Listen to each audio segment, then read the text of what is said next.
Okay? Hindi mo nakita. Give me food. Manato.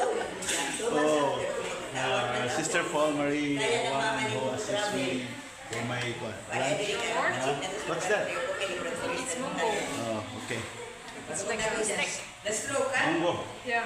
And this one? The stroke, Pulo, I Sabi think. ko, Okay. This one is vegetable. It's like French. It's called ratatouille. What? Ratatouille. Ratatouille? Like the movie. You know the movie Ratatouille? Maybe no. You see, it's very nice.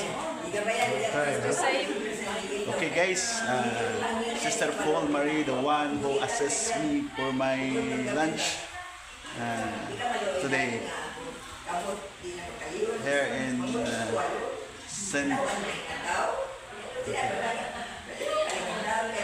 the Shepherd, Banawa. Lumpia. Lumpia. Vegetables. Wow. And this one. That's the same. That's for snacks later. Yeah. You will be Snack. full already. No food, full. We still have the bichu bichu. Okay. But it's sweet. Squid.